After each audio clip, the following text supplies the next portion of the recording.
Beatrice Inyangala, our PS for Higher Education from just here, Kakamega County. Your Excellency, we have Dr. Idris Dokota. He is my colleague in the ministry. He is a PS for ASALs and Regional Development from Tana River County. He is also my neighbor. Your Excellency, we have Engineer Joseph Mbogwa, kijana wa Kinangop Nyandarua. He is our PS for Roads. Your Excellency, we have Harsama Kelo, PS for Crop Development from Marsabit County. Your Excellency, we have John Oba, our PS for Tourism. He is from Narok County. Your Excellency, we have Esther Moria, our PS for TVETs. She is from Embu County. Your Excellency, we have Mohamed Liwan, our PS for Petroleum. He's from Isiolo County. Your Excellency, we have Betsy Njagi, our PS for Blue Economy and Fisheries, and she is from Tarakandithi. Your Excellency, we have Harry Kimutai, our PS for Medical Services, kutoka Mount Elgon, hapa Bungoma County. Your Excellency, we have Engineer Festus K. Ngeno, our PS for Environment and Climate Change from Nakuru County. And lastly, Your Excellency, we have Alex Washira, our PS for Energy, kijana wa Kieni, Nyeri County. Your Excellency, my name is Abdi Dubat. I'm the PS for East African Community Affairs from Garissa County. It's a pleasure. Thank you very much. PS Dubat, ni kama umekuwa mwanasiasa, because you are able to introduce literally everyone by name and where they come from. Your Excellency, allow me to also acknowledge in a special way, of course, the family members who have already been introduced, but also a host of friends and colleagues who work with us in government, both with the parastatals, but more importantly, the Ministry of Interior and National Administration. I welcome you in a special way to Homa Bay County. Let me also acknowledge the presence of CARE for Luo Nation.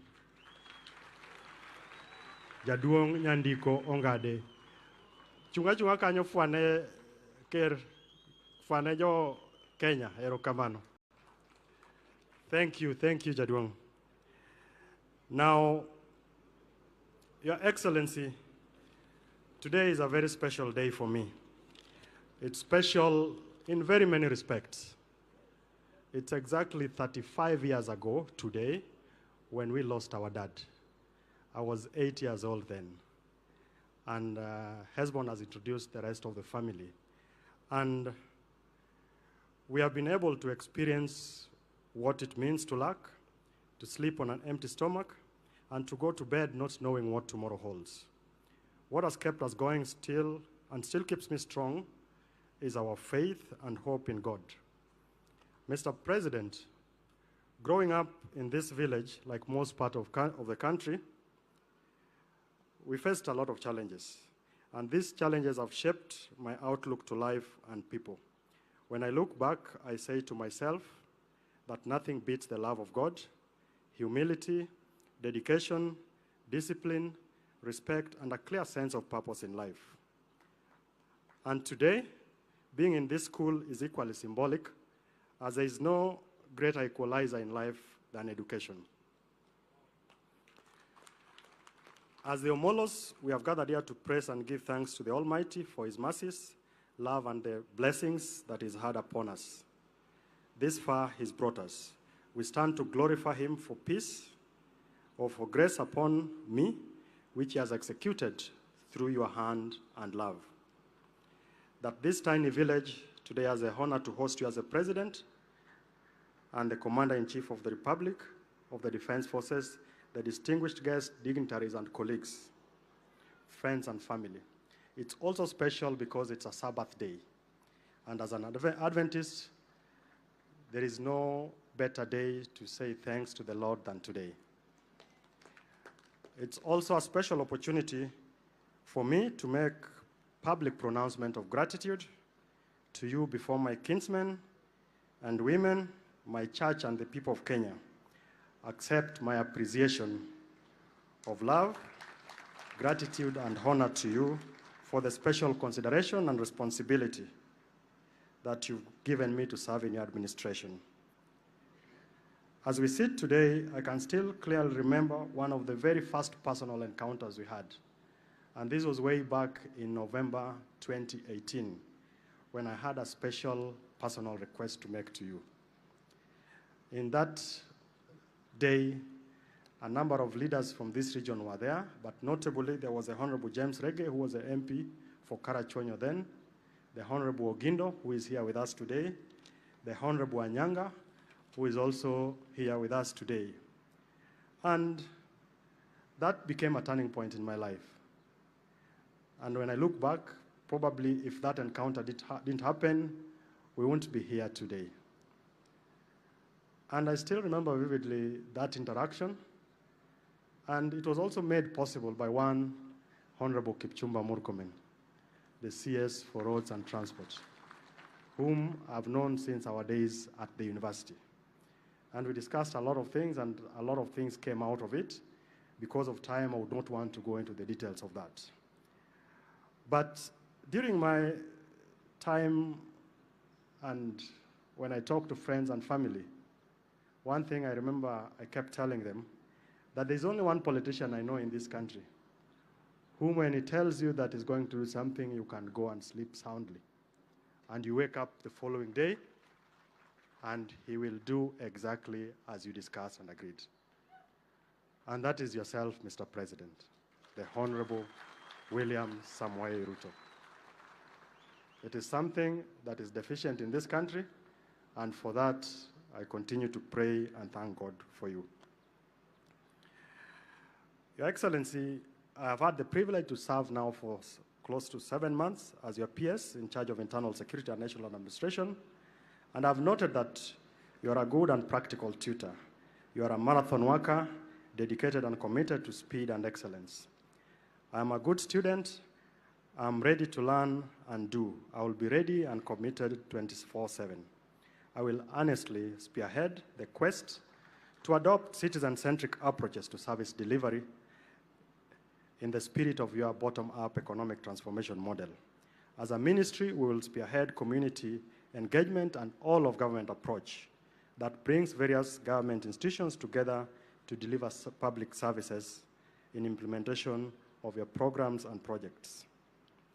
There are a number of things we've been able to accomplish, and it's all for all of us to see. Finally, I want to end by expressing my sincere gratitude to you, to God, to church, to the family who continue to pray and support me in my work of delivering for the country. Thank you. Your Excellency, allow me to invite the Honorable CS Owalo to introduce the CSS and make a few comments, and then invite the Honorable Karoli Omondi. Thank you.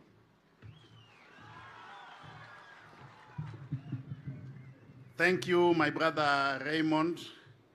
Your Excellency, the President of the Republic of Kenya, Deputy President, and my cabinet colleagues. My role is very simple, to introduce the cabinet colleagues who are here today. Please, let's just take cue and also come here so that the congregation can see you.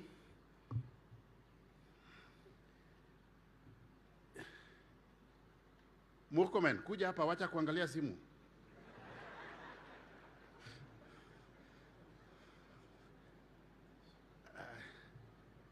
So I'll start with Professor Kindiki. Professor Kindiki works with PS Raymond in the Ministry of Interior. Yeah, he's our PS for CS for Interior. Madam Rebecca Mieno is the CS for East Africa Community. Madam Penina Malonza, our CS for Tourism. Bore Florence Achieng Bore is the CS for Labor. Our Secretary to the Cabinet, Madam Mercy our SG of the party, Malala, and then our Secretary for Women Affairs, Harriet Chikai, also in the cabinet. Your Excellency, on behalf of my cabinet colleagues, may I take this special occasion to sincerely thank you for having bestowed upon us an appointment of CS Interior in the name of Raymond Omolo. We have worked with Raymond closely, and there are several virtues we learned from Raymond: humility, commitment, honesty. Raymond is a team player. Raymond is a unifying factor. And he has made our work very easy in this region in the push or in the pursuit for our bottom-up economic agenda, Your Excellency. I want to state on this occasion, Your Excellency, that all of us who are serving in your government today, we have made an equivocal commitment to work with you in pursuit of your bottom-up economic agenda, because the people of this region, Your Excellency, have been in economic wilderness for the past 58 years. And for the first time since independence, we have gotten a government where we have got a sense of belonging, Your Excellency. Mine is to say that we will not let you down. We will move the width and breadth of this community, spreading the gospel of peace and appealing to our people to work with you as you endeavor to deliver on the mandate that has been bestowed upon you by Kenyans. To the people of this region, my appeal is that we have got a president who is forthright, a president who is God-fearing, a president who means well for this community. Please let's create an enabling environment for the Kenya Kwanza government to deliver on its mandate. We have done politics built around tribes, politics built around individuals for far too long, and we cannot continue with that type of politics. It is now a turning point in our life. We must change the paradigm for the better in this region, Your Excellency. We are appealing to you to work with us and join the government. Safari hii hakuna kuponyoka. Either you join the government or we bring the government to you. May I now have this honor to invite my friend, Karoli Omondi, to come and speak. Okay. May I call my colleague, CS Kindiki, to make a brief speech as Raymond's boss. Please, Professor, come.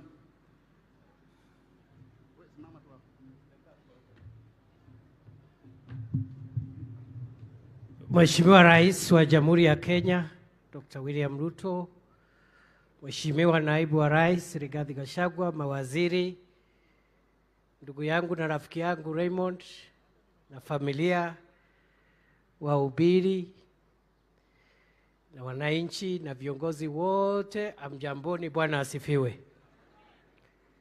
Mheshimiwa Rais, kwa sababu ya masaa, niruhusu niseme mambo mawili.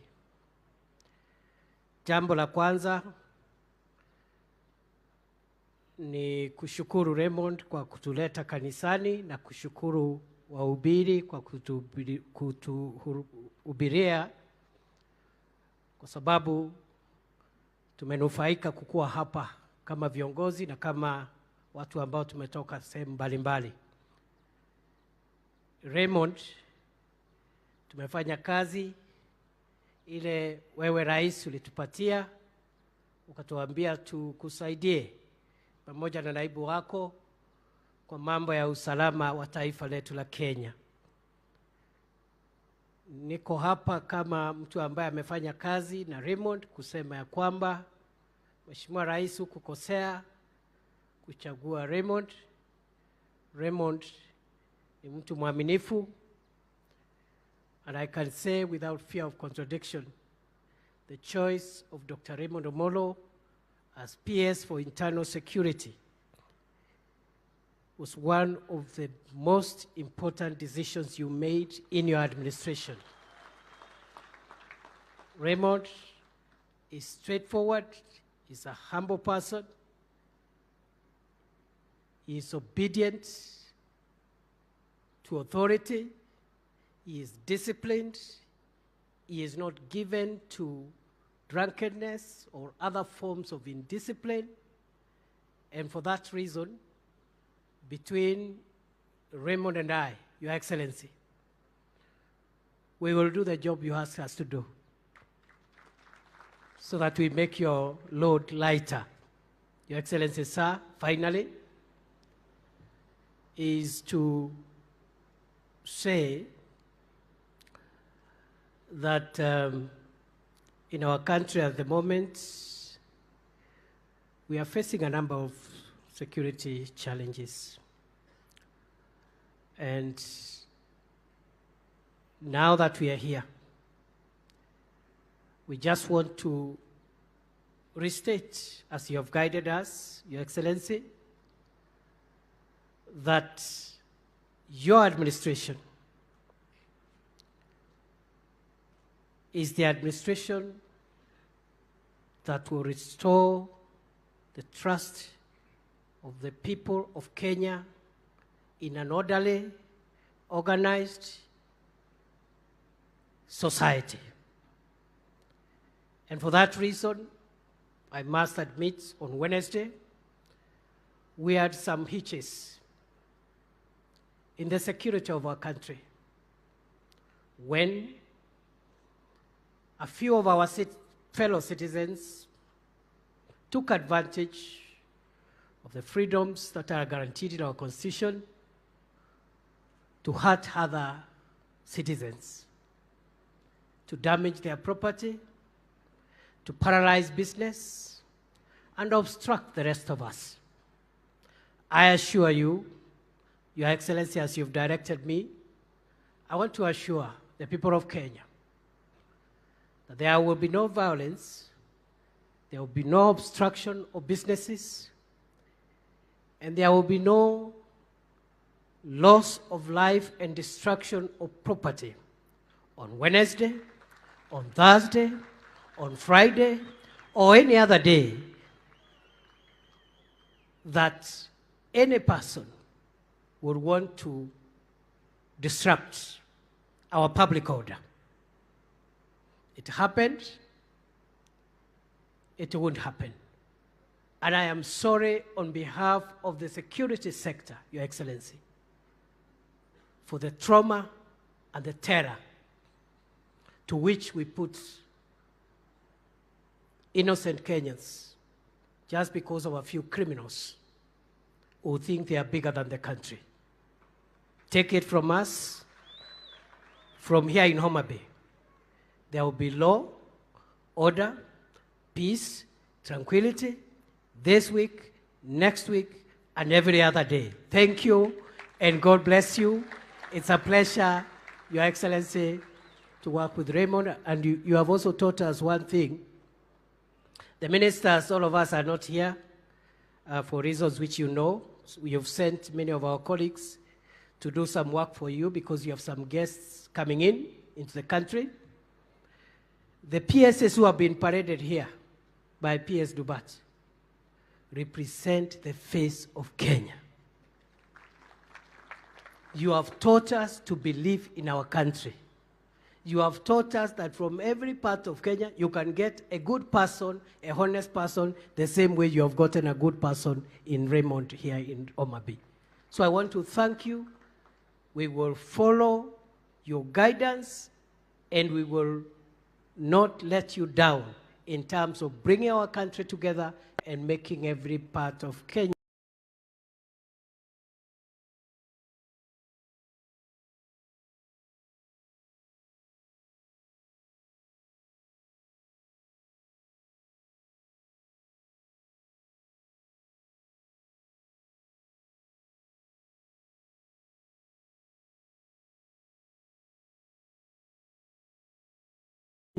to feel appreciated.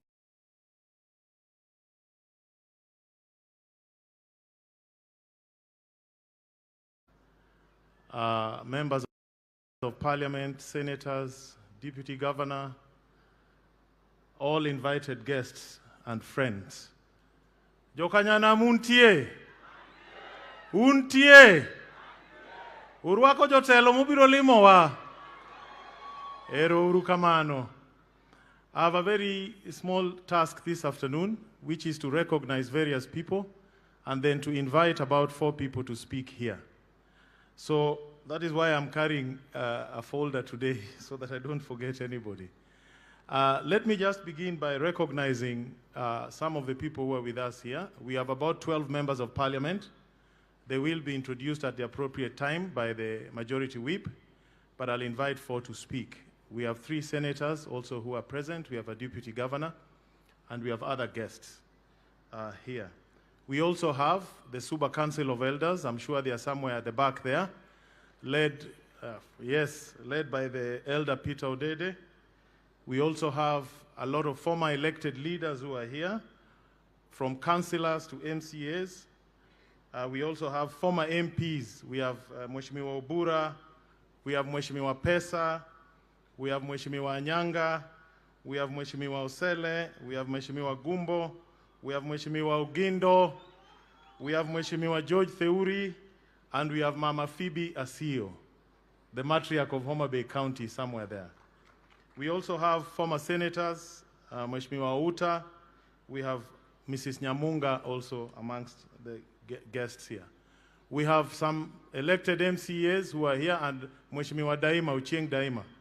We have elected MCAs who are present here amongst us. We have ODM members who are present here, including various chairmen and officials. We have UDA members who are here. I can see some ODM members are waving. Picha itachukuliwa ka chonjo. We also have, yes, we have several guests who are here. And before I invite them, maybe I should just tell, I saw my friend Honorable Nelson Belgut from Belgut, Nelson Koech.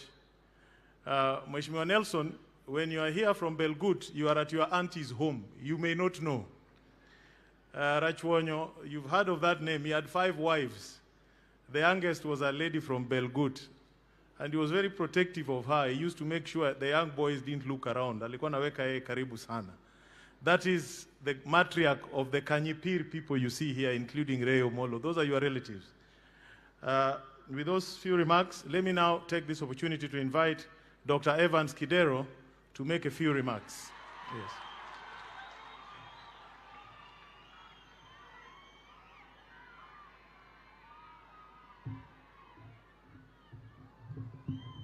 Thank you. Your Excellency, the President of the Republic of Kenya, Dr. Samuel Ruto, our beloved Deputy President Gachagua Odhiambo Otieno, Deputy President, that's the name they've given you. Our CSS who are here, the PSS, the person who's made us be here today, our friend, our son, Dr. Raymond Omolo, the dignitaries who are here, and the church led by our president, Dr. Misiani, and Joma Bay Duto Untie, Umor, Urwako President, Urwako Gachagua, Ugone gi erokamano kuom limowa kendo miyo Raymond tich mondo ti kode gi tich maber. Ji duto morwako President oting'anele.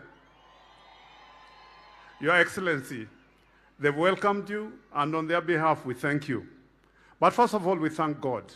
And we thank God for you, because God gave you to this country, this great country of Kenya, so that you can add value, make a difference.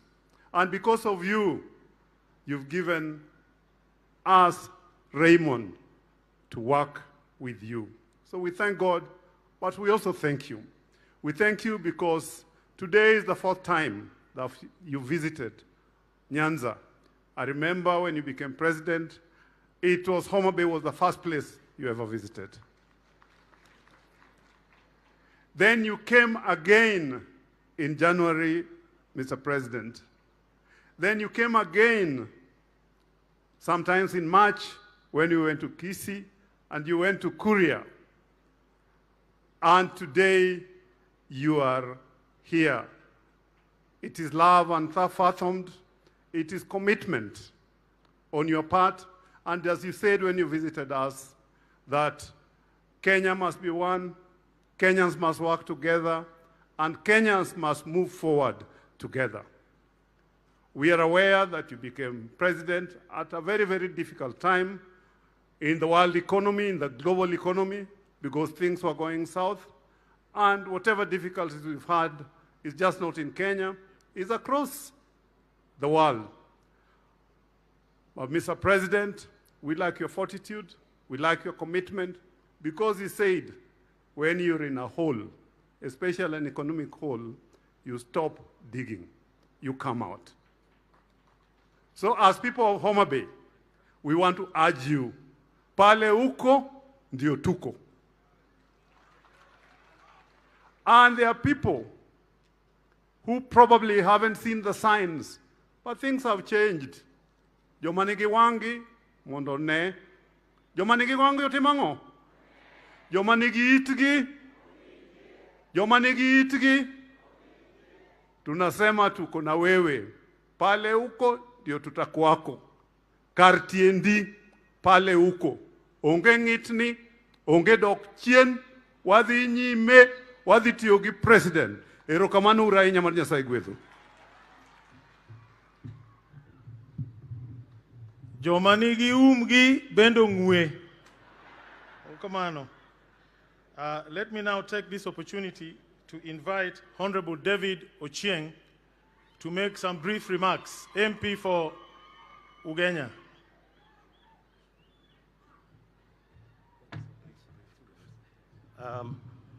To Your Excellency the President of the Republic of Kenya, Dr. William Samoei Ruto, to our friend Dr. Rigiji, our guest of honor of today, Dr. Raymond Omolo, to the church. Praise God. Praise God again. Mr. President, we are here to thank you so much for believing in the young Dr. Raymond Omolo. A young man who is so cool, burns with commitment and focus of the lesser on the inside. Thank you so much for giving him a chance to serve you. We know that he will not let you down. To the church, we thank you so much for the sermon that has reached home very well. Mr. President, this is not an election period, so I'll not do politics. But because your government will run, my job this afternoon will be to remind us of some of the things that you're doing that will be able to change our lives.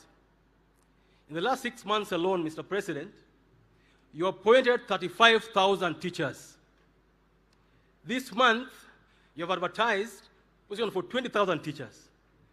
In less than a year, you'll have done 55,000 teachers. Less than a year.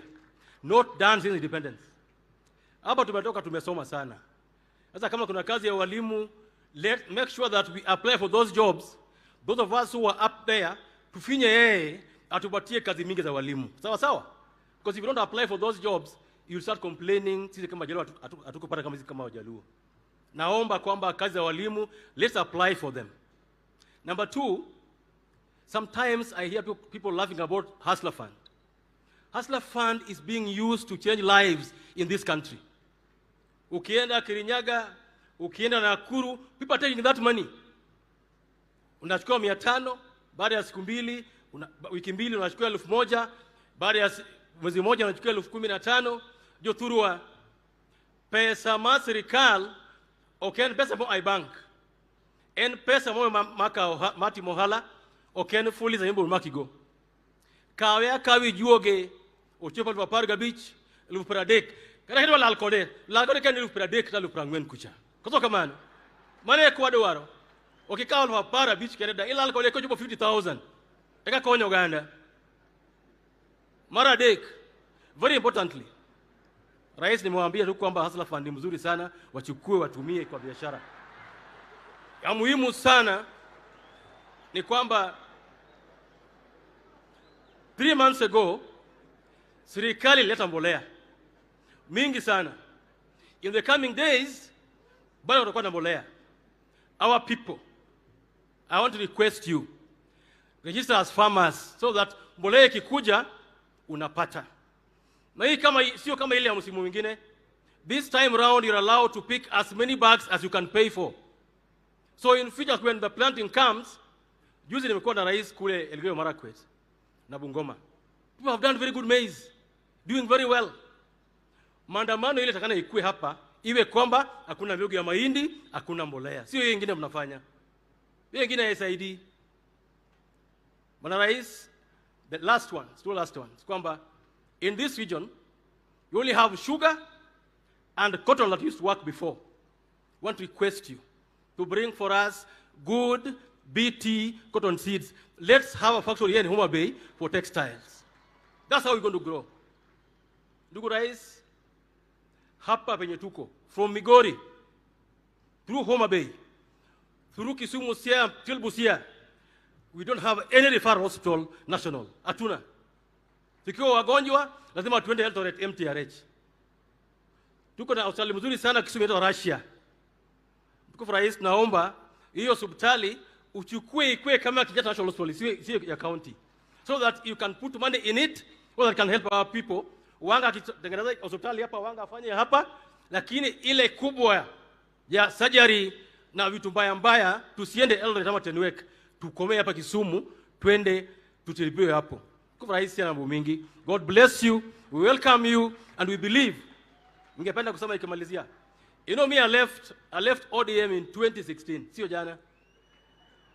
And I knew why I did that. Adua ko yudo lawa.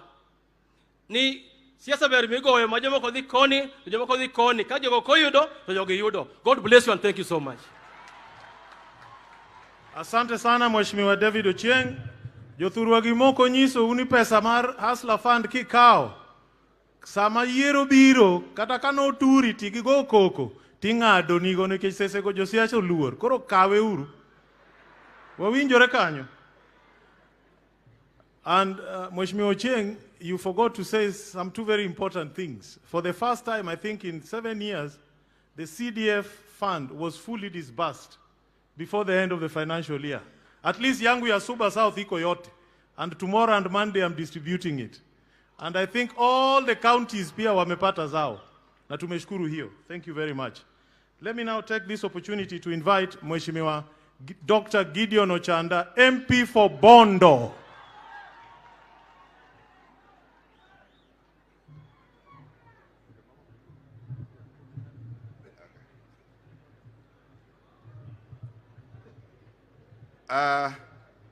Your Excellency, the President of the Republic of Kenya, together with your deputy, allow me to observe the protocol as it is, and because of time, please, I want to say a few things. Number one, Your Excellency, in investing, definitely in investing, any investor looks forward to a return on investment.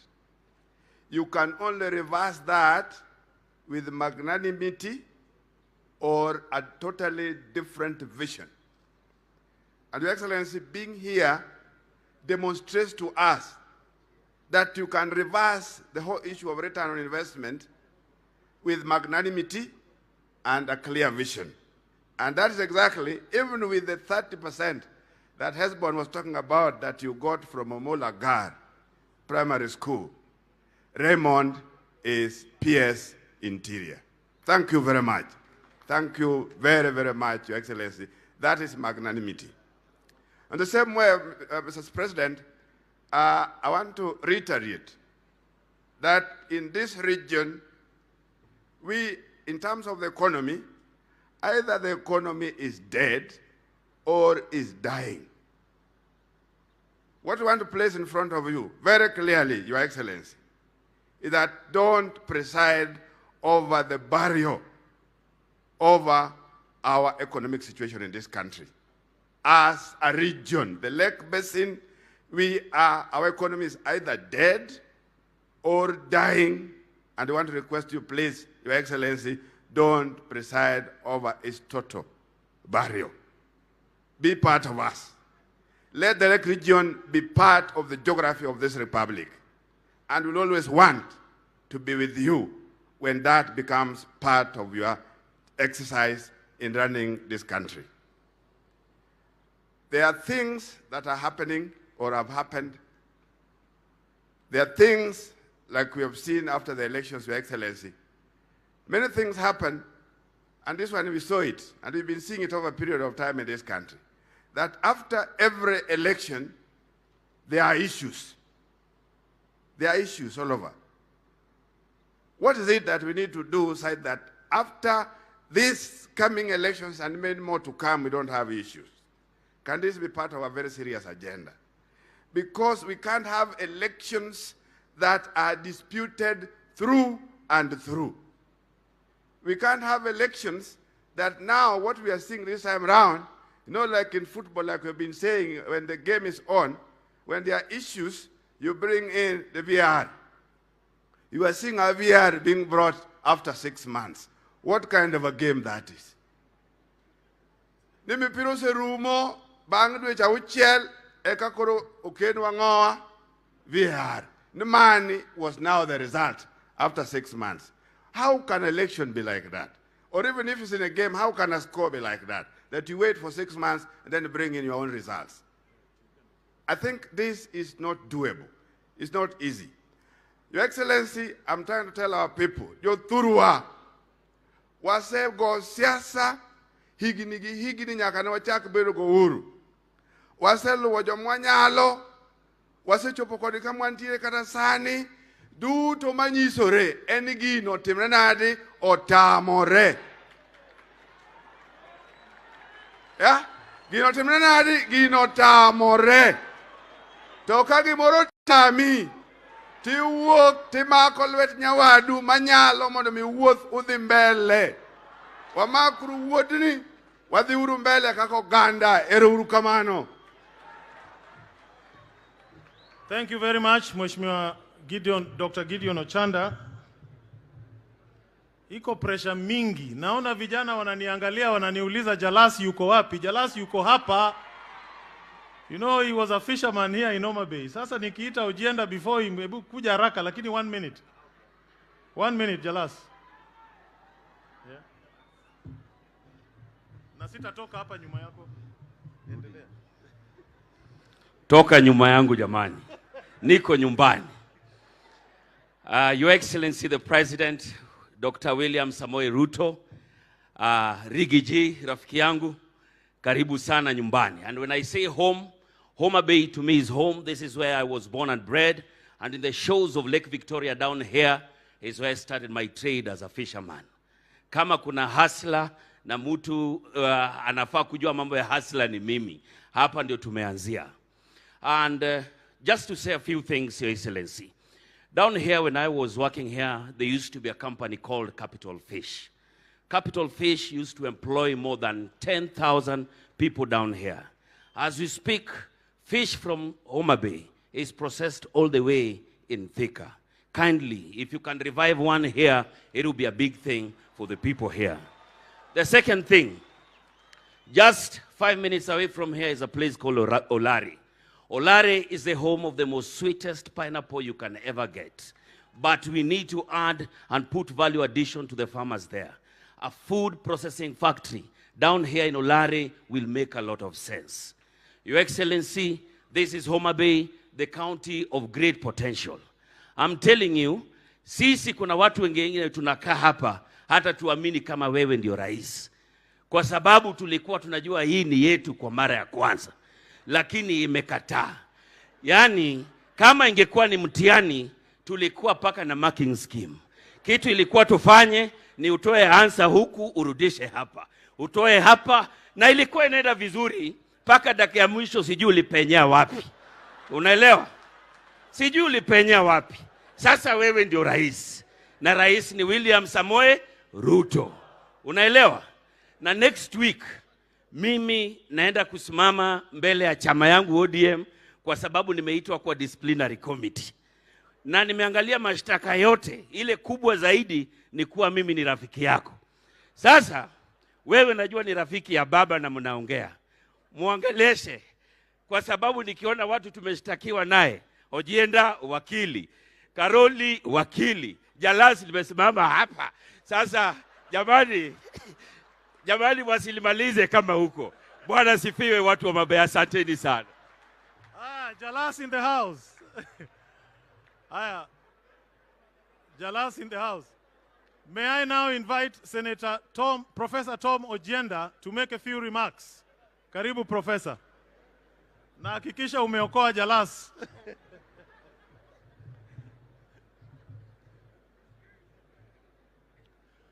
Your Excellency,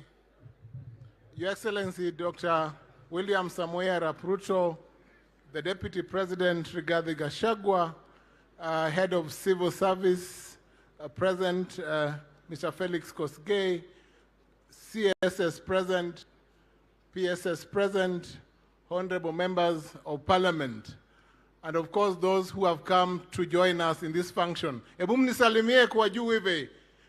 How many of you welcome the President to Nyanza? Asanteni sana. Na wapi watu wa Kisumu? Nionyeshe mikono watu wa Kisumu. Karibuni. Your Excellency the President, I want to say two things. Of course, number one, Jalas, don't worry. I am your lawyer. And when I'm your lawyer, you are safe. We'll go through the process together. Your Excellency, we appreciate your visit to this region. We appreciate you because we know that your choice of Dr. Raymond Omolo as PS Internal Security will bear fruits for your ministry. I'm in a special position because the CS Internal Security, Professor Kindiki, has been my friend of over 10 years. So I know that he's a capable man because I know that I published a book with him some time back on maritime security. He's a good mind. Your Excellency, this afternoon, I just want to say this, that we belong to another party, ODM. And I think as members of the opposition in this hall, the 6 of us who are elected, we occupy a special place because we are a demonstration that your government is doing great things to Kenyans and to this region, and that is why we have chosen to deliberately work with your government. And there's no apology about that. There's no apology about that. And Your Excellency, Article 38 of the Constitution gives us power to draw that conviction and to work with the government because we know that once you are elected, you shall serve this country for the next 5 years. Or is it 10 years? I think for the next 10 years. The leader of majority is here, and he knows that we have continued to deliver in Senate for the people of this republic. And even when there were flare-ups in Sondu, I spoke to Aaron Cheriot, my leader of majority, and I told him that we need to make a concerted effort to make our people live together because the border town of Sondu is the intersection for Homa Bay County, where we are today, Kisumu County, and Kericho County. And we see no cause why people should wrangle over boundary because any person living a boundary must learn to love their neighbor and to live together. It is a task we have undertaken to continue. We shall convene, Aaron, we shall talk to the elders in Nyakach, in Kericho. We shall bring them together and we shall seek the help of the PS Internal Security so that we gel the communities together and we continue living because we see nothing unusual because these are communities that have lived over the years and continue to intermarry. So, Your Excellency, we have the full confidence in your administration. We have the full confidence that you will guide this country. And we have the full confidence that even those who continue to complain, Your Excellency, believe that you are leading this country in the right direction. Your Excellency, I want to welcome you to Kisumu. We now have the Mamboleo Moroni Road that is on course. We have the Soin Dam where works are about to commence. We thank you that your agenda of development will make the people of this region see that you stand for delivery of results. And that is what we want for this country. And you mean the best for this country. How many of you agree with me? How many of you? So let us work with His Excellency. Let us support your government. It is our commitment that we shall support your government as we continue to lead this region. Thank you, Your Excellency, and God bless you. Hata mimi nitasema machache kabla sijatoka hapo kwa jukwaa. One, Your Excellency, is to sincerely thank you for the hand of friendship that you have extended to us. We have been in various political formations with you, on and off, but when you assumed power, you welcomed us for the simple purpose to help bring development to our people. That is the friendship that we have. I don't remember you asking us to join UDA or to change our political parties, but just engaging us on the issue of development for our people, and we are very grateful. However, it has led us to holding the sharp end of the knife, but we are ready for it, because we believe courage is one virtue which if you don't have, then all the other virtues are nonsense. And on this, we will fight like the gladiators of Rome. We will enter this ring with the words, Lord, let me win. But if I cannot win, let me be brave in my attempt. Tuko tayari, be assured. Finally, kuna watu wengi hapa wanakutarajia in other places. We have people from game here who would like to hear, unaenda kwa lini. Watu wa game wako hapa. Watu wa Bondo wako hapa. Watu wa Suba wako hapa. I don't want to make any date. I don't want to make any statement. Your Excellency, tell us ni siku gani unakuja huko.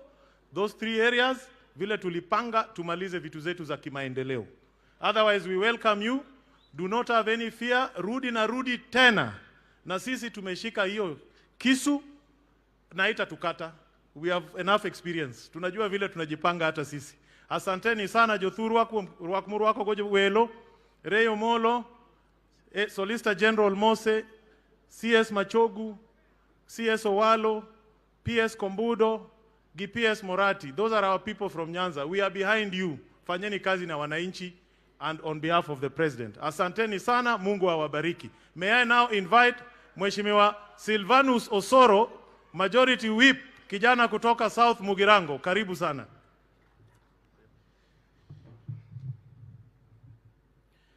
Your Excellency, the President of the Republic of Kenya, Your Excellency Rigiji, and the guest of honor of today, Daktari Raymond.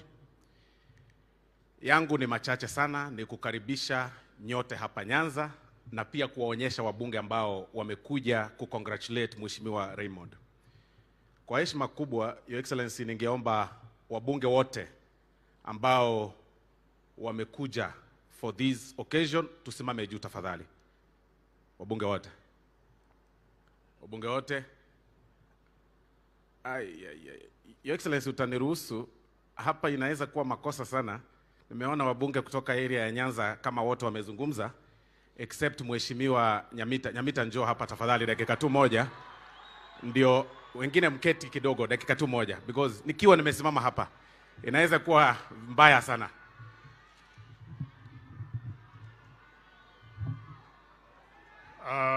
Asante sana Mheshimiwa Osoro. Your Excellency the President, the Deputy President, the Cabinet Secretary is present, and the PSAs and all dignitaries. Nyasaye ber, seche duto. Your Excellency, indeed it would have not been very good if I don't speak because I am also a member of this church. Now, unajua, my first time coming to State House when we met with you, we came with our global president. And you know the instructions alipeana hiyo siku. Leo tumekuja hapa and it's a Sabbath day, is a very special day for us. Na umesikia hata mahubiri yetu, it is clinically and scientifically delivered. Sio hii ingine. Hawa watu kwa hii kanisa yetu, all the pastors must go to the university, hata ndo wameita vice chancellor wanaona hapa. Kwa hivyo hata kama mimi najua waziri Kindiki anasumbuka na ile sheria, chukua script kutoka hapa kwa hao watu wa kanisa wakwambie how to run a proper church. And thank you very much for the powerful words. Your Excellency, we want to thank you for visiting this region, particularly Homa Bay. I thought it was 3 times, but I've been told it is 4th time that you're coming here within a year. We continue to welcome you. Wengine wetu, tuko under a lot of pressure. Msikia Mheshimiwa Jalango amesema tumeitwa disciplinary committee. Mimi nimepata barua yangu. Makosa nimeandikiwa ati nilikuja kwa ofisi yako kuona the President of the Republic of Kenya. Baada ya hiyo tukaenda kwa Deputy President. Sasa mimi nashindwa. In my day-to-day running of activity, I am a member of parliament in the National Assembly. I oversight your government.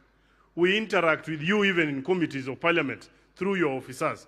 What is wrong in me discharging my duties in asking you within the vastness of the nation, as you are considering other regions, ukumbuke watu ya Migori na watu ya Nyanza? Iko makosa? Benitie makosa kanyo. Lakini sisi tutaenda. The next thing I wanted to tell you, Your Excellency, kabla ukuje hapa, and I think it's a very big issue, watu wamekuwa wakisema hapa. At our border in Sondu, in fact, that is the latest thing watu wanajaribu kusensationalize around this area. Atio watu kutoka Kalenjin wanaua Wajaluo pale Sondu. Sisi na nyinyi ni Nilots. Sisi ni mandugu na tumekaa kwa amani.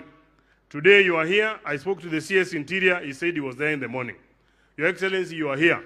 And I think part of that sensibilization, hiyo kuiweka watu waanze kuona huruma, ilikuwa ni kwa sababu your PS for Interior was having a homecoming. I am sure the Senator for Kericho is here, the Senator for Kisumu is here, and all of us leaders from this region, including your good self, Your Excellency, tusaidie hiyo mambo iishe kabisa, au watu wakae chini, hiyo mambo ya conflict ikuishe. The other thing I wanted to say, and this I want to say on behalf of the church, Your Excellency, kanisa yetu nimetushikilia sana, and there's a very predominant church around this area. Wakati walikuwa hapa, ulisikia wakiintroduce hapa tuko na ma-presidents, alafu waka-introduce, iko jamaa yao ya protocol. Pastor Ken, hebu simama.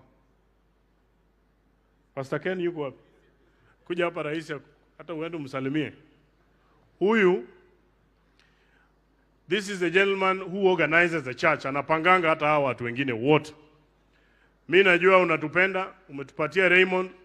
Ukipata nafasi mahali kidogo hapo, Your Excellency, kumbuka huyu Pastor Ken, weka yeye mahali hapo akae. Akwayo kusoka kwayo. And finally, on issues economic in this area, vile wamekuambia mambo ya samaki and cotton in this area, mimi natoka pande ya Sugar Belt. Tusaidie ile factory ya sukari ikuamue, watu waanze kupata pesa. Mwisho, tumekaa na wewe more than 5 times. There is not a single time in any of those meetings ambayo umeongelesha sisi mambo ya siasa.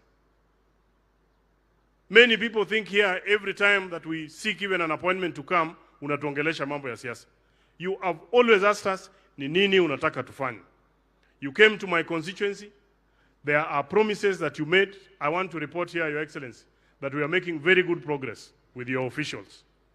And after thinking about another 2 weeks like this, I'll be seeking the Minister for Health and the Prime Cabinet Secretary, wanakuja kufungua pale groundbreaking, hospitali inaanza kujengwa.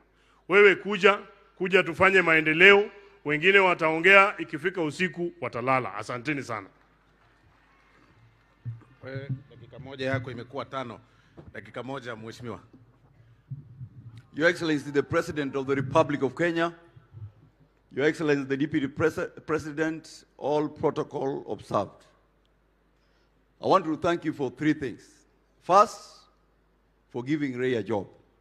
And Ray, the Bible tells me in the first book of Thessalonians 5, 16, 17, 18, give thanks, rejoice, pray until something happens. I, as your friend, I call upon the Lord to bless you. As put in the 1 Chronicles 4, verse 9, the prayer of Jabez. May the Lord expand your territory. Your Excellency, secondly, I want to thank you for nominating the Chief of General Staff from Siaya, Francis Ogola. We are very happy with you. Number 3, for nominating CS Owalo. Your Excellency, the people of Game are pregnant. They are waiting for your coming. Today was the day you were supposed to come, but we are here. I'm sure in the next couple of days, they will know when your visitation will be right. Your Excellency, Karoli heard what I was saying in the morning, that for the first time in the history of Kenya, All the MPs in Kenya, they're not talking about it. We have received CDF by the 10th of July. Nobody, for 5 years I was in parliament, we always received the last batch in October. And people, even those who are talking about taxes, the counties have already received all their monies. And they're saying don't collect tax. I challenge them. If they really believe we should not collect tax, they should not tax our mothers in the markets. I'm challenging them because they cannot talk left, right, and they're getting money direct from your government. Your Excellency, I believe we are on the right track, we are on the right direction, and we will be judged correctly. You know what Jala said? Our team, they have been given 1 letter each. I am the only one who has been given 2 letters. I'll be told to have someone on Tuesday and someone on Wednesday. I know why they are summoning me. Tutakutana huku mbele. Asanteni sana. Finally, Mheshimiwa Bor. Your Excellency, Dr. William Samoei Ruto, CSS, Deputy President, yangu itakuwa machache sana because of time. Your Excellency, mine is just to thank you for appointing our son and my friend, Dr. Raymond Omolo, as a PS Internal Security. As an MP from this area, Your Excellency, tunajua umeingia kazini saa ile mawimbo yako mengi. Wewe kama captain wa hii vessel inaitwa Kenya, tunakuomba mheshimiwa, ukai tuna nguvu kudhibiti meli inaitwa Kenya na endelee mbele. Jothura untie. Adamo na wach kama. Apaka ngeny kosok ngeny. Apaka ngeny lo kamano. Uyiena mono tigi rais kosok kitwa kitigi rais. Jadi moyo mono tigi rais mono ken maendeleo Nyanza ka. Mtukufu Rais amesema wametupatia idhini tufanye kazi na wewe na tulete maendeleo hapa Nyanza. Asante sana, karibu Nyanza. Haya, asante sana. Sasa hao wameisha kwa sababu ya muda. Wale waheshimiwa tena sasa tafadhali tusimame ni waseme tu majina. Simameni sasa. Haya. Huyu kutoka Patrick Chuka Igamang'ombe, mbunge wa Chuka Igamang'ombe kule Tharaka Nithi County, keti chini. Mpuri Aburi kutoka kule Meru, Peu, keti chini. Mheshimiwa Nelson ambaye sasa nasikia hapa ni anti zako kutoka Belgut. Mheshimiwa Kitayama Marwa kutoka Kuria East. Yeye anajulikana. Huyu nywele nyeupe kutoka kule Meru. Hebu geuka kabisa mheshimiwa, watu wakuone. Asante sana Mheshimiwa Rindikiri. Mheshimiwa kutoka Limuru, Lari. Mheshimiwa kutoka Lari, Kahangara. Asante sana, keti chini. Mheshimiwa Dido Raso kutoka Marsabit. Asante sana. Mheshimiwa Tongo na mtulizo wa mwisho huyu Mheshimiwa Hussein, yes, kutoka kule mwisho northeastern, the other part. Sasa Mheshimiwa Tongoyo ndio chairman wa security committee, Your Excellency. Yeye ndio walifanya vetting kwa Mheshimiwa Raymond, wakasema ya kwamba is fit to hold public office na wakampatia kazi. Kwa hivyo Mheshimiwa Tongoyo, wave wa kuone unafanya kazi vizuri pamoja na wenzako. Your Excellency, niseme kwamba hii area yetu ya Nyanza, because watu wengi usema Nyanza, wanasahau sisi kama jamii pia kutoka sehemu ya Kisii, tuko ndani ya Nyanza. Hii area yetu yote ya Nyanza, tunataka kukushukuru sana kwa heshima sana. Kwa sababu ya zile vitu ambazo na zile appointment ambazo umetupatia. Huyu Mheshimiwa Raymond, wakati ya kura, Your Excellency, tulikuwa tunakutana na yeye and it was not fashionable to even appear ya kwamba umevaa kofia ya yellow wakati huo. Tulikuwa tunakutana na Mheshimiwa Raymond, anatuambia tujikaze, anatutafutia kitu kidogo kwa mfuko, tunaweza kukampeni pamoja, anatuwekea gari mafuta sometimes. And today we want to appreciate you big time, Your Excellency, for rewarding those people who work hard for this government. Thank you very much. Your Excellency, kidogo kuna challenge watu wanashinda wakizungumza, haswa kwa sababu ya hii maneno ambayo inaendelea katika hii nchi, kwa sababu ya kupoteza kura. There are two things that people do not know. You approached us in parliament, Your Excellency, na ukatusukuma tuweze kuimpose taxes on the people who import fish from China. Kwa sababu Watu wanaenda kule China, wanapata fish that is very cheap. They bring it locally. Our fishermen kutoka hapa Homa Bay na Kisumu na kwingine wanakosa market kwa sababu kuna cheap fish kutoka kule China. Ukakuja ukasema kwamba we raise taxation on the fish importation, ndio tuweze kupandisha kidogo wale local farmers waweze kupata mahali pa kuuza. That cheap importation of fish ndio ili cost watu wa hii area, factory industry ambayo ilikuwa hapa ikafungwa kwa sababu hakukuwa na market ya kuweza kuuza fish cheap ilikuwa inakuja. Tunakushukuru sana. Lakini kuna maneno kidogo, Your Excellency. When you look at Mheshimiwa Raymond, kuna watu wanamwangalia, wanaona kwa sababu yeye ni mpole, kwa sababu yeye ni humble, kwa sababu hana maneno mingi, anaenda kanisani, wanamdharau zaidi. Wanaona ya kwamba hata wakiandamana hizi area zote yeye ndiye anaweza umia.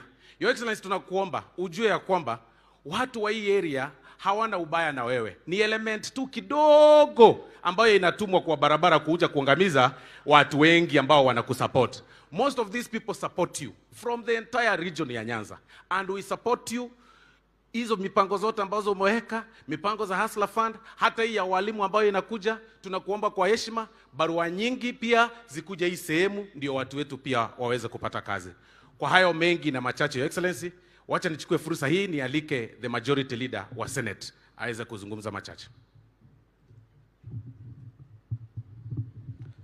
Asante. Your Excellency, the President, William Ruto, Deputy President Rigathi, viongozi, chief guest wa siku yetu ya leo ambaye tumekuja kumshabikia Dr. Raymond Omolo together with your family, wakaaji wa Kanyipir na Homa Bay kwa jumla. Naomba niwasalimie Jothuru Wauntie, Nyasaye ber, Sechete. Asante. Ningeendelea zaidi na Kijaluo lakini His Excellency the President atapotea kidogo. Anataka asikie kila kitu ile mimi nasema. Your Excellency, kabla nizungumze, kuna senators ambao wamekuja kumpatia mkono wa baraka ndugu yetu Raymond Omolo who are here. I just want to request them to stand, just like our colleagues in the assembly, about 2 or 3 of them. I've seen one, that is Senator Methu from Nyandarua County, just wave. Thank you. There were others, probably they left with the team that has left earlier. Your Excellency, I'll be very brief. Ya kwanza, nataka nimpe pongezi huyu Dr. Raymond. Dr. Raymond, many people have said very good things about you. And I cannot contradict them. Because knowing you as a person, I can give testimony kwamba the things that people are saying on this podium are true about you. Many times, people only say good things about people when they are dead. But I want to tell you the truth, that the people that have spoken here represent the truth about who you are as a person. The only thing I didn't know, but it is in line with your character.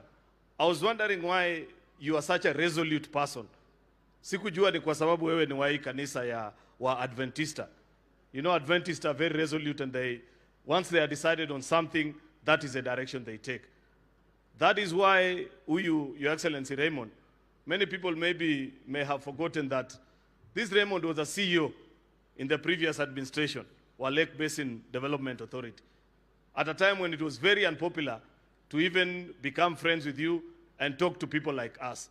But Raymond used to be an occasional visitor. Us, and even in the run-up to the general election, many people asked him, are you not fearing, Raymond, that in the event that maneno ya siasa iende vile watu wengi walikuwa nafikiria pengine itaenda, that you will be jailed? He said, my fate is in the hands of God. And true to that faith, we are here to celebrate you, Raymond, because of that, being a man of great faith. So I celebrate you, my brother. We wish you well. Mimi nimeleta mkono wa baraka from the people who serve with you in the Senate to tell you that we shall support you, we shall work with you in all the work and the duties that you do. Wewe count on our support. Mwisho, Your Excellency, nikaribia kumalizia. Nimwambie tu huyu Raymond. Unajua saa nyingine watu wanaweza zungumza hapa siasa, waseme ni kama unajua hapa Homa Bay pengine rais akupata kura mingi zaidi ama kitu kama hiyo. You know, Your Excellency, as a politician, You are the sum total of all the people that made you who you are over the years. Sio kura moja peke yake inaamua who you are. I want to remind you, Your Excellency, that before 2007, many people did not know you in this country. But you went around the country as a staunch member of ODM, hii chama ambaye imezungumziwa hapa. And these people of Homa Bay voted for ODM to the last man. It is courtesy of their votes that you formed government, became Minister for Agriculture, and that became the platform upon which the people of Kenya knew of your abilities. Kwa hivyo saa ile wewe unapanga mambo ya Kenya, ujue hawa watu wa Homa Bay ni shareholders kwa success yako pia. Wasikumbushwe tu ile kura ya juzi peke yake. They made a contribution. Mimi nilikuwa nasema hivyo so that also Raymond knows. Because Raymond is a Christian. Raymond, when you go to sleep today, read Acts chapter 1 verse 8. It speaks about being a disciple and a witness. Na inasema unaanzia Judea to Samaria before you go to the rest of the world. Hapa Kanyipiri and Homa Bay, this is your Jerusalem. This is where you're supposed to start all the good works. As you sit on your beautiful desk in Harambee House, my friend, ukipanga vitu ya Kenya mzima, kama hakuna kitu mzuri ya Kanyipiri, kama hakuna kitu mzuri ya watu wa Homa Bay, usipitishe hiyo makaratasi, my friend. Unanisikia vizuri, Raymond? I give you permission because sisi ndio tuna oversight kama bunge. Tukikuja tuambiwe hii vitu ilikuwa inatoka OP na ni kama Raymond aliweka mkono mzito kidogo ikaelekea Homa Bay. Kwani iko makosa gani? Si kila mtu kuna pahali ametoka, ama mnasema aje watu wa Homa Bay? Kesho saa ile wanaandika polisi, wewe gawa hakikisha imeenda Kenya, lakini pia ikuje mpaka hapa Kanyipiri. Jaza askari wa polisi hapa mpaka mtu akifikiria kwenda maandamano anastuka peke yake. Sababu kijiji mzima imejaa polisi. Ama mnasemaje? Si ni hivyo? Kwa hivyo Raymond, that's why I've come. Unajua Your Excellency, pole nimetetea watu wa Homa Bay sana. Unajua tumeambiwa na Hesbon. Hiyo Belgut tunasikia wanataja I come from Belgut. Kwa hivyo nikiwa hapa mimi niko Kawaya. Yaani niko kwa Kawaya. Si ndio? Kwa hivyo wacha hao ni cousins wangu, wacha niwatetee kidogo. These are one people. We will live together. Hii challenge ambayo iko hapa ya siasa kidogo, hii ni mambo ya wadosi tunapigana huko juu tu kidogo. But as a people, even that challenge ambayo tuko naye pale Sondu, it's just a few criminal elements who are taking advantage of the political situation. But I want to appreciate what you, Raymond, together with your CS Kindiki have done. You have landed there today and you have given firm instructions to your security team. Kwamba wahalifu wao ambao wanachukulia advantage ya hii political situation washikwe ili our people continue to live peacefully. Sondu has been a peaceful town. Growing up as young people in this region, that was our biggest town ambayo tulikuwa tunajua. Watu wa Homa Bay, Kisumu, Kericho, that Sondu is where we used to beat to do trade and business. Sisi tunawapatia maziwa, hawa wanatupatia jambi na maisha inaendelea. Hii upuzi kidogo ambayo imetokea, tafadhali CS Kindiki, PS Raymond, maliza ili watu wetu waishi pamoja kwa amani. Mwisho tu, Your Excellency, huyu Ochanda mentioned something very special and I will be remiss if I don't mention it. He said that as president, please remember, as you plan the economic revival of this country, make sure that the Lake Region Economic Bloc is part of the regions that you'll revive. And I celebrate because in the plans that you have made, this Lake Region is part of the plans that you have talked about.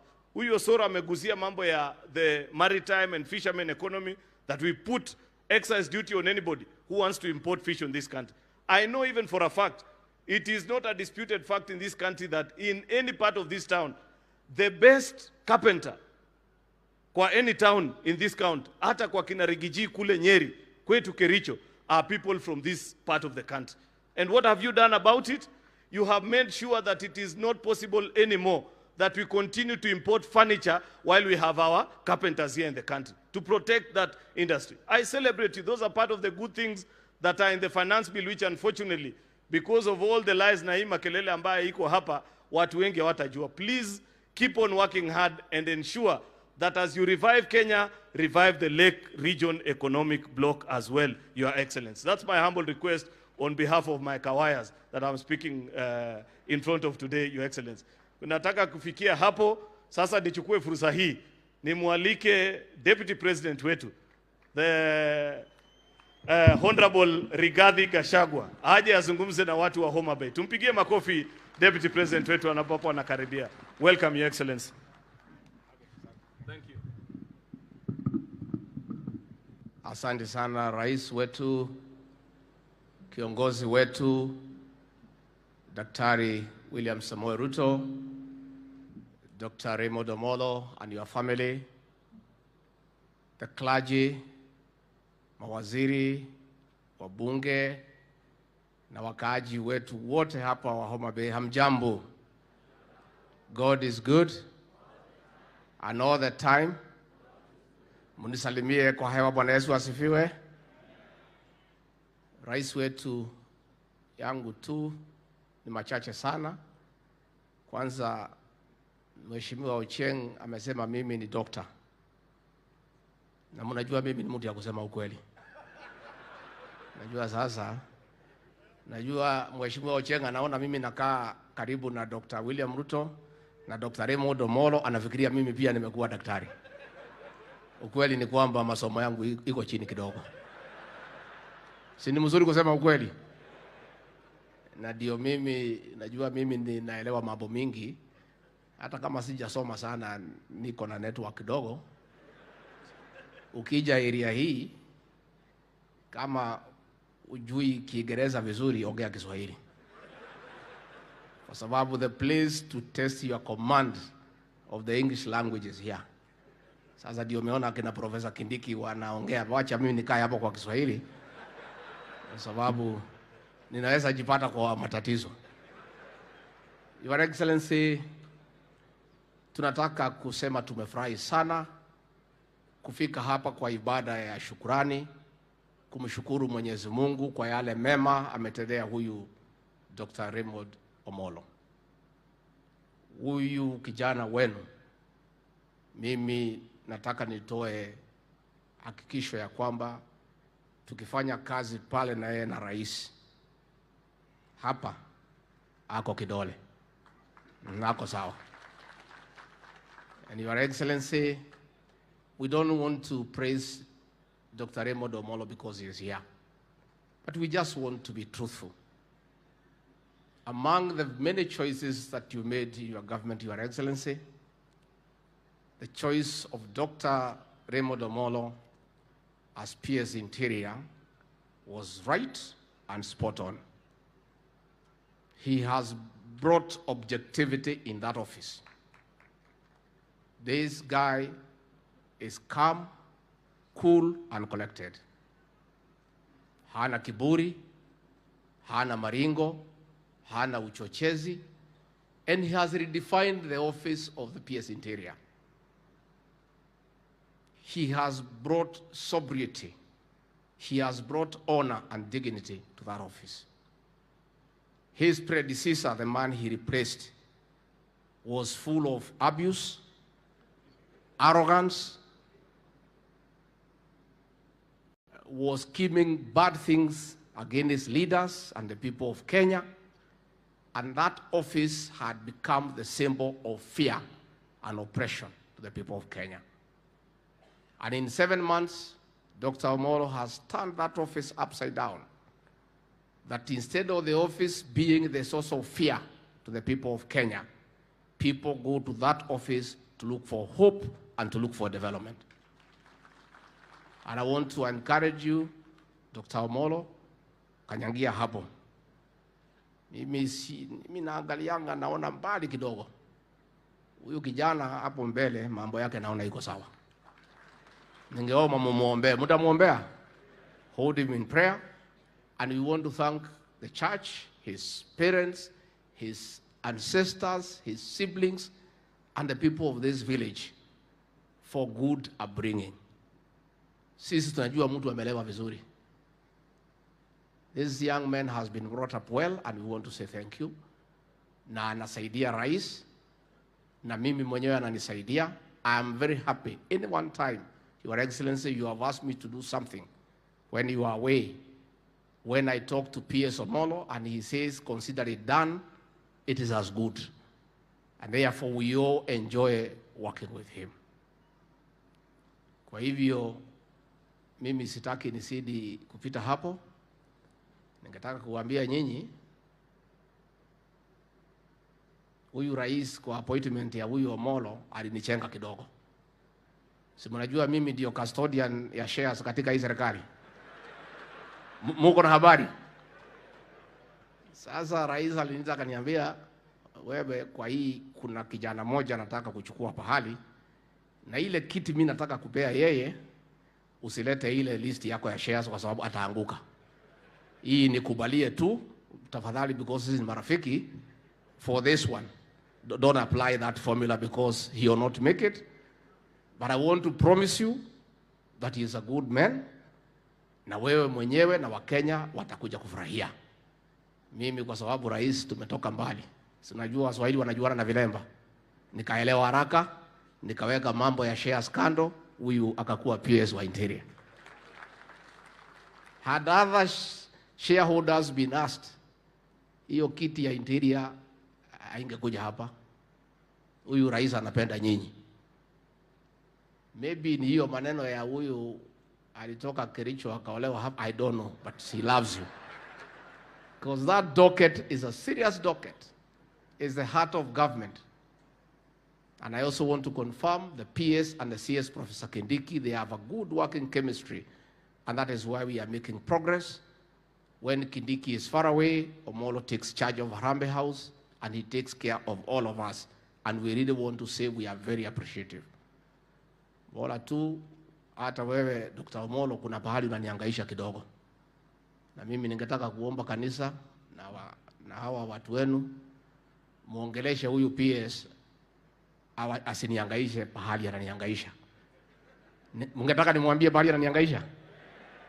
Ningetaka mwambie tafadhali, huyu Rigiji ni mtu ya kawaida. Ukienda ofisi yake, punguza Kiingereza. Kwa hayo mengi, ningetaka kuuliza msimame, tumkaribishe Rais wa Jamhuri ya Kenya kwa makofi. Asante. Thank you, Mr. President.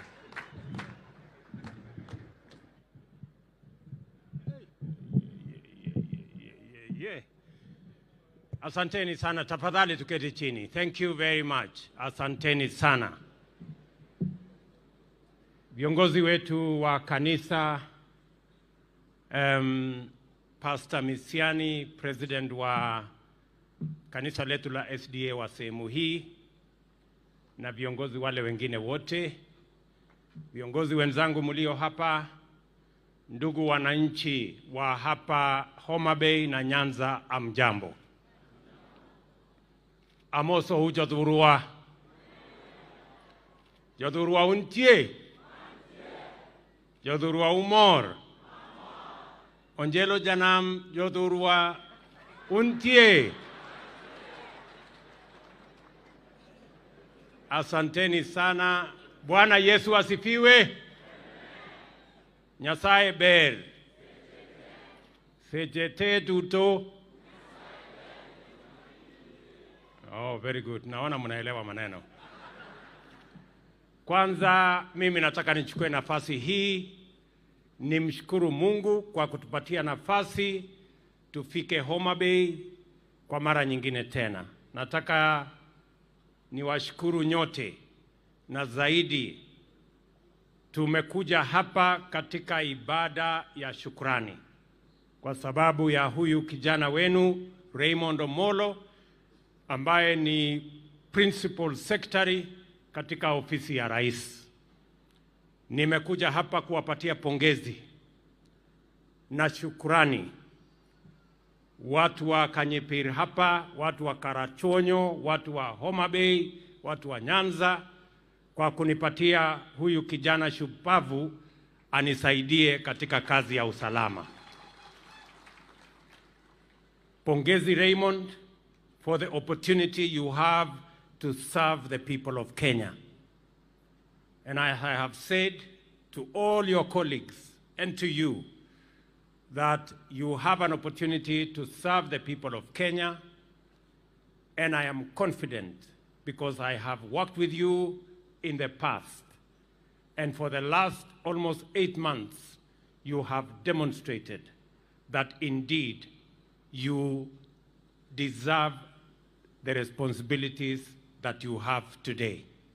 pongezi sana, na mimi nataka niwahakikishie watu wa familia yako, watu wa hapa Karachuonyo na watu wa Homa Bay kwamba Raymond is a resolute professional and he is doing a wonderful job at the office of the president.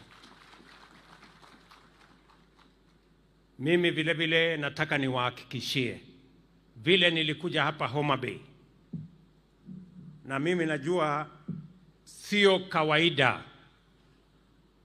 Watu wamesema nimekuja hapa Homa Bay mara 4. Na ni kweli, na sio kawaida. I know that it is not ordinary.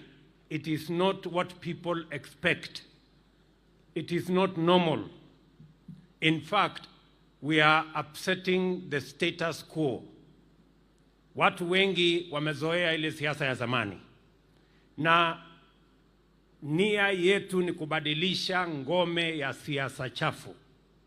Tunataka kuondoa siasa ya mirengo, siasa ya kugawanya watu, siasa ya ukabila, tujenge siasa ya kuunganisha watu wote wa taifa letu la Kenya.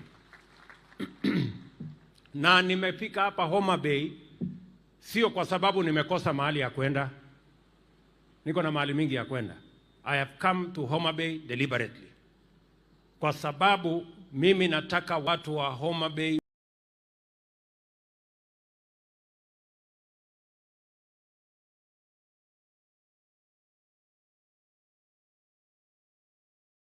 kwa mpango ambayo haiwachi wa Kenya wengine nyuma. We are going to make sure that no part of Kenya, no section of Kenya, no community in Kenya is left behind as we march forward as a nation.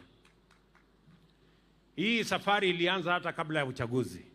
Mnajua, kabla ya uchaguzi nilikuja hapa Homa Bay nikiwa natafuta kura. And I am probably the only other presidential candidate in a campaign who has come to sleep in Homa Bay. Mimi nilikuja hapa Kadongo, tukafanya mkutano, tukaongea vile mnataka mambo ya Nyanza iendelee mbele. Nikakuja nikalala hapa Homa Bay. Hapo watu wengi walikuwa wananiuliza, wewe unafanya nini huko kwa Homa Bay, huko hakuna kura? Nikasema I am a man on a mission, because the unity of our country is not going to happen if we continue doing things the way we have done all the years. And we must be deliberate about the unity of our country. We must be determined about the unity of our country. And that is why nilikuja hapa Homa Bay, we changed the narrative, nikalala hapa, watu wakajua inawezekana uende Nyanza, uombe kura, wananchi wakusikize, wataamua vile wataamua. Nyinyi mlikuwa mmeniahidi kura nyingi. Nimekuja malalamiko kidogo. Ile mlikuwa tumekubaliana, mlipunguza. Niliwaambia patia ule kompete wangu nyingi, lakini munipagishie kidogo. Lakini yangu mlipunguza sana. So hata ingawa je hivyo, I will keep my part of the bargain. Si niliwaambia tutatembea hii safari pamoja. That is what we are going to do. Jambo la pili, I am doing this because we want to change the politics of Kenya. Watu wengi hawangejua inawezekana kwamba hata wale hawajakupigia kura unaweza kuwapatia nafasi wafanye kazi katika serikali unayotengeneza. Watu wengi walifikiria kwamba kiti ya Principal Secretary ya Interior na Coordination of National Government ni ya wale watu ambao wamepiga kura kwa wingi kwa hiyo serikali. That is not the case. I deliberately appointed this young man because I wanted to break the jinx that always these positions belong to certain places. Vile vile, wakati nilipata nafasi ya kuappoint CDF wa majeshi yote ya Kenya, I appointed a son from Nyanza because of 2 reasons. Number 1, because of his competence. And number 2, because he came from this region. And I wanted to demonstrate to the people of Nyanza that they too belong to this country and they too deserve any position that they can merit. Nyinyi mnanielewa? Vile vile, mimi nataka niwashukuru sana hawa wabunge ambao wameamua tutafanya hii kazi ya wananchi pamoja. Hawa wabunge wenu ambao wameamua kufanya kazi na serikali yetu ya Kenya ni mashujaa. And I salute you because that is how we are going to change the politics of Kenya. Mara nyingi watu wanasema ya kwamba unajua hii serikali inaonekana ni ya wale watu, inaonekana ni ya wale watu. Sasa na wengine wanatulaumu saa zingine ati hatujawaunganisha na kuwajumuisha katika serikali. Hawa wangwana wabunge wenu na senator wamekuja tuungane, pia wanalalamika. So which is which? Do you want us to work together? Don't you want us to work together? So you better make up your mind. Ama namna gani? Mimi nimekuja hapa, mimi sina mjumbe wa Kenya Kwanza hapa. Sina governor wa Kenya Kwanza hapa. I have said I will work with all the leaders elected irrespective of their political parties. Kila mjumbe ambayo ako tayari kufanya kazi na sisi, tutafanya kazi na yeye. Kila kiongozi ambaye ako tayari kufanya kazi na sisi, tutafanya kazi na hawa. Kwa sababu Kenya lazima tuondoe siasa ya bure ya kuwagawanya wa Kenya. Ati wewe ni wa mrengo hii, usifanye kazi na huyu. Wewe ni wa mrengo ile, usifanye kazi na huyu. Hiyo ni siasa duni ambaye imepitwa na wakati. We want to work together to build one nation and to develop a Kenya that we can all be proud of. Najua vile vile ya kwamba watu wengi wanashindwa ni kwa nini tunapanga mambo ya maendeleo ya Nyanza. Hapa Nyanza, mimi nilikuja kwa mambo yenu ya maendeleo hapa. Hapa ndio nilikuja kazi yangu ya kwanza ya housing. Nilikuja kulonja hapa Homa Bay. Ni kweli ama si kweli? Saa hizi kuna vijana karibu 200 wanafanya kazi pale. Program ambayo niko naye ni kwamba we want to come and do at least 5,000 houses in Homa Bay County. Na mimi nahitaji vijana 20,000 watakaofanya hiyo kazi. Vijana wa Homa Bay, muko tayari? Muko tayari? Muko tayari? Ama nyinyi ni wale wa kuchagua jembe? Muko tayari? Hebu ni wale wanasema tuko tayari. Hiyo dunia yote hiyo iko tayari? Very good. So tunataka kupanga mambo hiyo.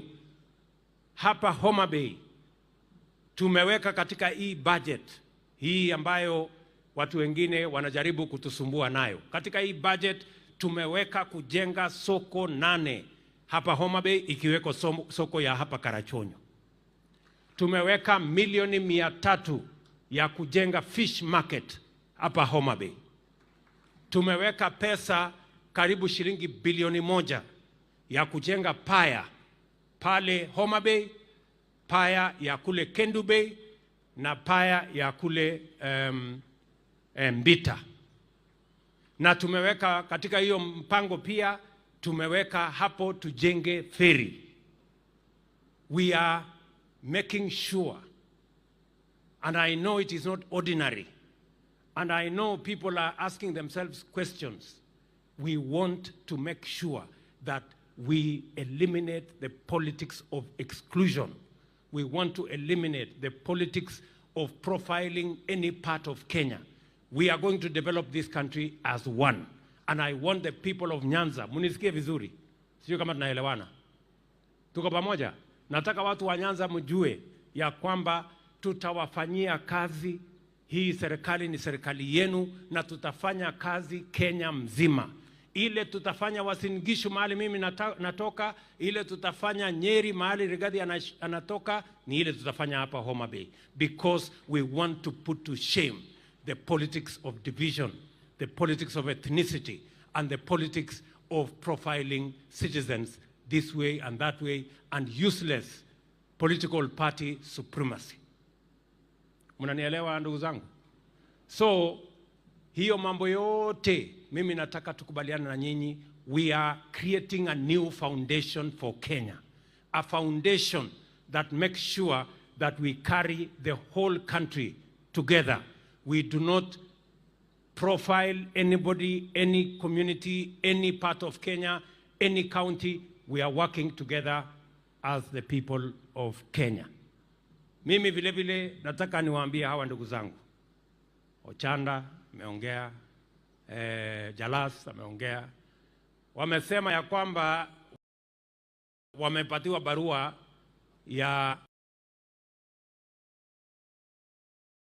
Mimi nataka niwaambie my friends, mimi ndio nilikuwa deputy party leader wa ODM.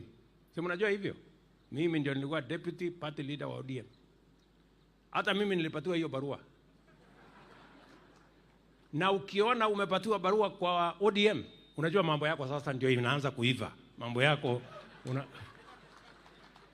So Elisha, usikue na wasiwasi. Kabla hujapata barua ya ODM, mambo yako bado. If you know how to go forward, vile ya kufaulu kwa siasa, ni upata barua ya ODM. Bas, mambo yako hiyo ya disciplinary hiyo. Hata mimi nilipelekwa kotini na ODM wakajaribu kunifukuza. Tukasumbuana kotini, mtakuja niwaambie vile ya kupanga maneno. Tukasumbuana kotini 5 years, ikaisha, tukaendelea, mimi nikakuwa deputy president. So iko shida iko wapi? Sijui kama tunaelewana. So you guys relax. Hiyo ni siasa tunaelewa na ni siasa tumepitia, and I just want to tell you that is the journey of leadership. So don't worry about that whole maneno. Mimi nataka niwaeleze hivi watu wa Homa Bay. Poleni, sitachukua muda mrefu kwa sababu kesho tuko na wageni wengi wa Africa Union ambaye wanakuja Kenya. Tuko na nchi karibu 15 marais na viongozi tofauti wanakuja Kenya. Mimi nataka niwaambie hivi ndugu zangu. Now it is time ya kupanga vile ya kubadilisha Kenya.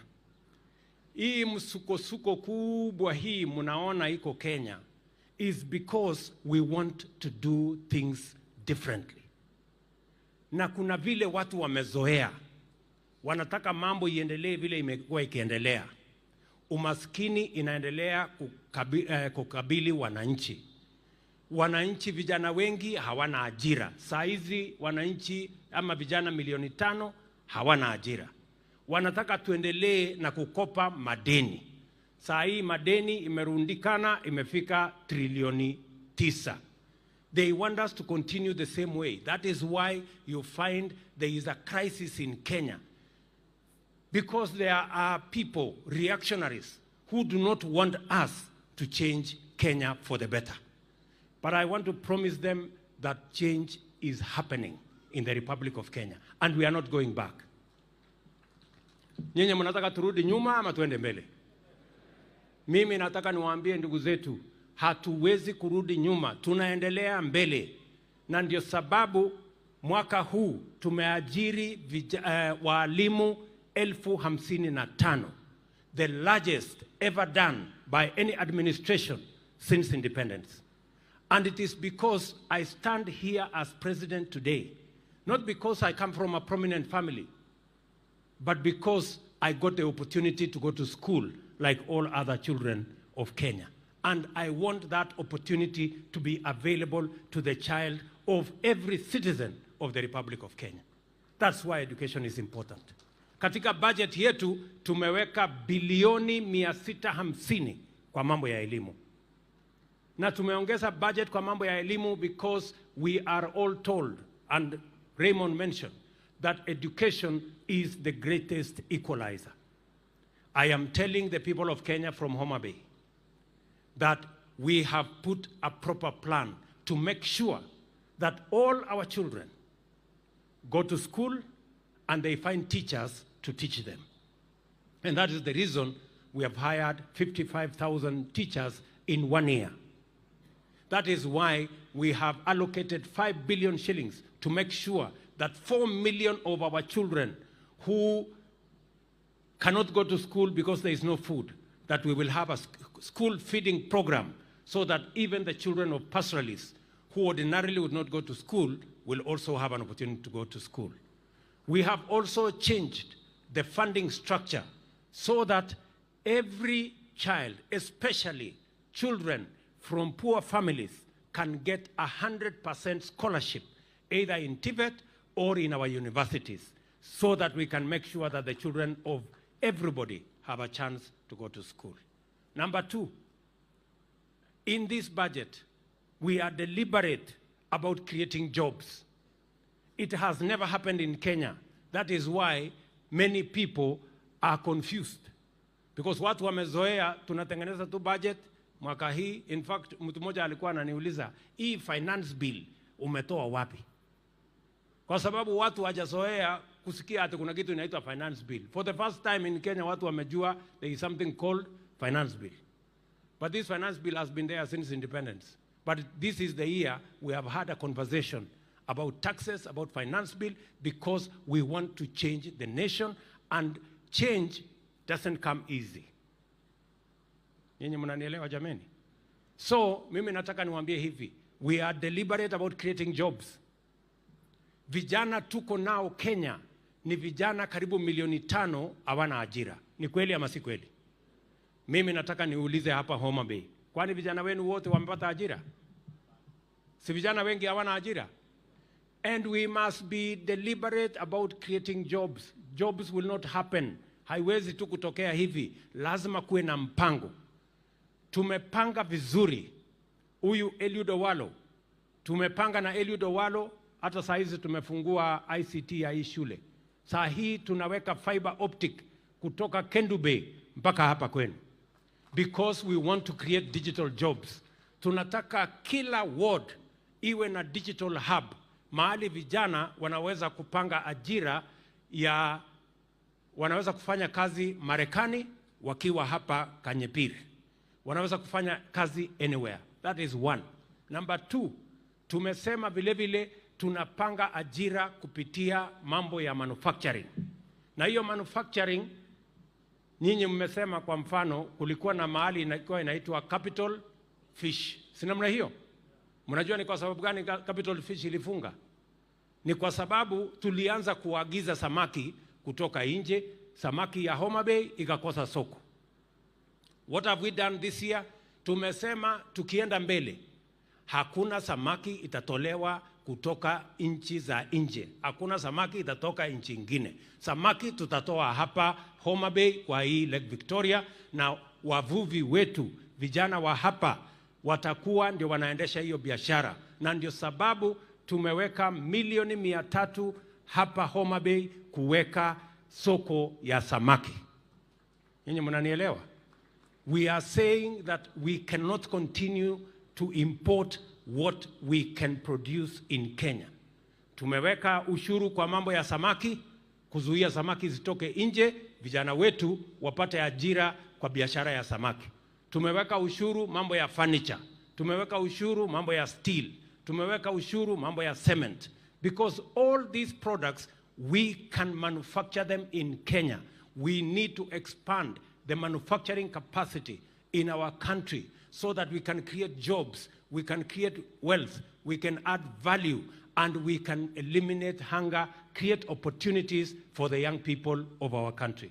Mimi nauliza nyinyi watu wa Homa Bay, munataka tuzalishe ajira Kenya ama munataka tuimport vitu kutoka nje, vijana wetu wahangaike barabarani bila ajira?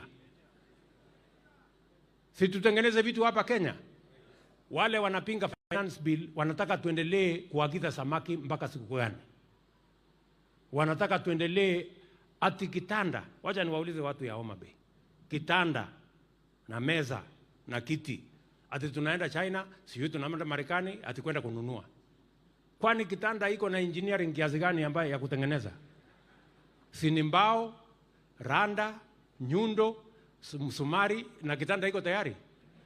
Na ndio nimeambia hawa watu, kama kuna mtu anataka kununua sijui kitanda kutoka nje, shauri yake, lakini kitanda tutatengeneza na watu ya Homa Bay. Mimi pale Karen nilitengeneza na chama moja wa Homa Bay kiti mzuri sana. Hata ndiye alinimotivate, nikasema hakuna haja ya kununua tena anything from outside, itatengenezwa na vijana wetu wa Homa Bay. In any case, mimi nataka niulize wale viongozi wanasema ati wanapinga ati tuendelee kulete furniture kutoka nje. Niwaulize, what do they expect the hundreds of thousands of young people we are churning out of our TVETs, what do they expect them to do? Wanataka waende watafute kazi wapi? Si ni lazima tuwapangie ajira? That's what we are going to do. Vile vile tumekubaliana ya kwamba mambo ya cost of living, we must deal with it decisively. Unga ni ya muhimu. Na unga, ili tupunguze gharama ya unga, hatuwezi kupunguza gharama ya unga kwa kuweka sufuria kwa kichwa na kupanga maandamano ati unga itateremka. Itateremka namna gani? Kwani wewe ni magician? Hata kwa dawa, hata kwa uganga itateremka aje? Kupanga mambo ya unga ni ile tumefanya this year. Tumepatia wakulima magunia milioni 4 ya mbolea. Wakulima wamezalisha chakula. Ukitembea Kenya mzima, wakulima wamefanya bidii mpaka wameongeza another 200,000 ya sehemu ya kuzalisha chakula. In another 2 months, maximum 3 months, tutakuwa na chakula Kenya ambayo hamjawahi kuona, because we have done the right thing. Na nimesema ya kwamba mwaka ujao tutaongeza mbolea ile tutapatia wakulima from 4 million to between 7 and 8 million, kwa sababu tunataka kumaliza kabisa mambo ya njaa katika taifa letu la Kenya once and for all. Ninyi mnanielewa? So that is what we are going to do. That is how we are going to change Kenya. Na hivyo ndivyo tutasukumana mpaka Kenya iende laini. So mimi, I am not surprised by all this noise, because people know that Kenya is going to change. And those who don't want us to change want to derail and sabotage this change that is necessary and that is imminent. But I want to promise the people of Kenya that we are marching forward with the education of our children. We are marching forward with creating jobs for our young people. And our program is to create 1 million jobs this year for our young people. We are going to march forward to produce food in Kenya. We are going to march forward to produce as many products, from fish to furniture to cement to steel in Kenya, so that we can produce our own wealth, create our own jobs, and eliminate the shame of hunger, and make sure that our young people have work to do, and also ensure that we eliminate poverty in our country. Watu wa Homa Bay, mtashirikiana na sisi kwa hiyo safari? Homa Bay, mtashirikiana na sisi? Mimi nataka nisikie sauti ya watu wa Homa Bay. Homa Bay, mtashirikiana na sisi? Hebu nione wala wanasema tutatembea hiyo barabara pamoja. Tutatembea hiyo barabara pamoja. Mimi mwisho, mimi nataka niwaeleze hili. So mnajua marafiki zetu wamesema ya kwamba wanataka kupanga maneno ya maandamano. Mimi nataka niwaambie hivi. It is okay, because we have a constitution that gives everybody rights. We are going to have a conversation as a nation about demonstration.